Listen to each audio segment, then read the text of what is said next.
एक police inspector को 1998 में एक पुराने हवेली केस की जांच सौंपी गई, जहां रात होते ही अजीब घटनाएं होने लगीं और उसकी टीम की जान और मानसिक संतुलन खतरे में पड़ गया। रात के ठीक 12:17 पर थाने की पुरानी दीवार घड़ी ने अचानक अपने आप बजना शुरू किया, जबकि उस घड़ी की बैटरी 3 दिन पहले ही खत्म हो चुकी थी। उसी पल इंस्पेक्टर अरविंद चौहान के सामने एक पुरानी फाइल सरकाई गई। एक ऐसी फाइल जिसे पिछले 17 सालों से किसी ने छुआ तक नहीं था। फाइल के ऊपर सिर्फ 2 शब्द लिखे थे, काली हवेली। 1998 की सर्दियों का समय था। उत्तर भारत के एक छोटे से कस्बे के बाहर जंगलों और सूखे खेतों के बीच खड़ी थी वो हवेली। टूटी दीवारें, काली पड़ी खिड़कियां और एक ऐसा सन्नाटा जो दिन में भी अजीब लगता था। गांव वालों के मुताबिक उस हवेली में पिछले कई सालों से कोई नहीं रहता था, लेकिन रात होते ही वहां रोशनी जलती दिखाई देती थी और किसी के चलने की आवाजें सुनाई देती थीं। इंस्पेक्टर अरविंद चौहान कोई अंधविश्वासी आदमी नहीं थे।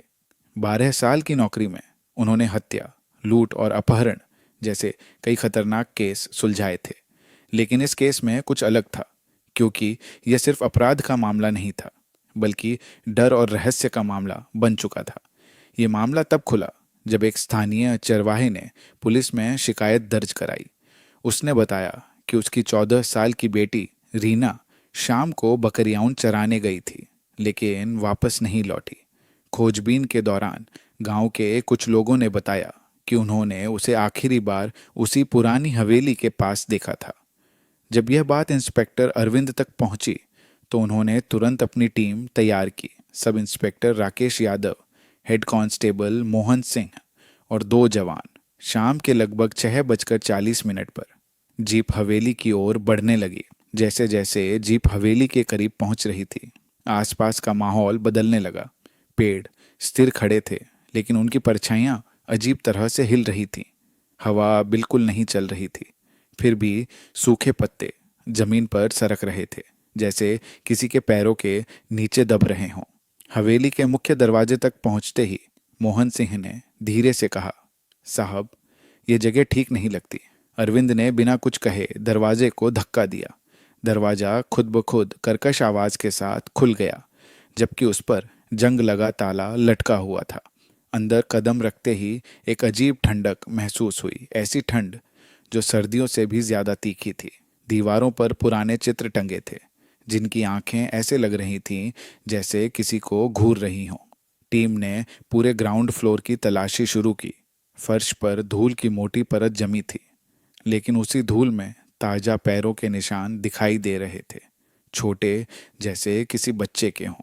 रीना, अरविंद ने धीमी आवाज में पुकारा। कोई जवाब नहीं आया, लेकिन ऊपर की मंजिल से धीरे धीरे चलने की आवाज सुनाई दी। राकेश यादव ने टॉर्च ऊपर घुमाई। सीढ़ियों के ऊपर कुछ पल के लिए एक सफेद परछाई दिखाई दी और फिर अचानक गायब हो गई। उस पल टीम के हर सदस्य की धड़कन तेज हो चुकी थी, लेकिन इंस्पेक्टर अरविंद ने खुद को संभाला और आदेश दिया, सब लोग ऊपर चलो। जैसे ही टीम सीढ़ियां चढ़ने लगी, अचानक पीछे का मुख्य दरवाजा जोर से बंद हो गया। सबने मुड़कर देखा, कोई नहीं था। अब हवेली के अंदर सिर्फ अंधेरा, ठंड और अजीब सन्नाटा था। ऊपर पहुंचते ही एक कमरे का दरवाजा आधा खुला दिखाई दिया। अंदर से धीमी धीमी सिसकियों की आवाज आ रही थी। अरविंद ने धीरे से दरवाजा खोला। कमरे के कोने में रीना बैठी हुई थी, घुटनों में सिर छिपाए कांपती हुई। रीना, घबराओ मत, हम पुलिस हैं, अरविंद ने कहा। लेकिन जैसे ही रीना ने सिर उठाया, उसकी आंखें बिल्कुल खाली थीं, जैसे वह किसी और दुनिया को देख रही हो। उसने धीमी आवाज में कहा, आप लोग यहाँ क्यों आए? उसकी आवाज में ऐसा डर था जो सामान्य नहीं था।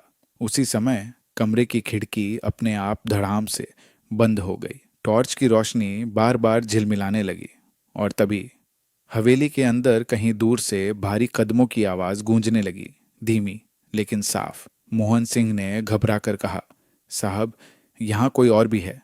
इंस्पेक्टर अरविंद ने तुरंत वायरलेस उठाया, लेकिन सिग्नल गायब था। हवेली के अंदर कोई संपर्क नहीं हो पा रहा था। उस पल उन्हें पहली बार महसूस हुआ यह सिर्फ एक लापता लड़की का केस नहीं था। यह एक ऐसी जगह थी जहां कुछ अनदेखा मौजूद था। रात धीरे धीरे गहराने लगी। घड़ी ने 9 बजाए, फिर 10, और हर घंटे के साथ हवेली के अंदर की घटनाएं और अजीब होती चली गईं। दीवारों पर लगे पुराने चित्र अचानक टेढ़े हो गए। फर्श पर पड़े पैरों के निशान अपने आप बदलने लगे, जैसे कोई अदृश्य व्यक्ति चल रहा हो। टीम के जवानों का मानसिक संतुलन डगमगाने लगा।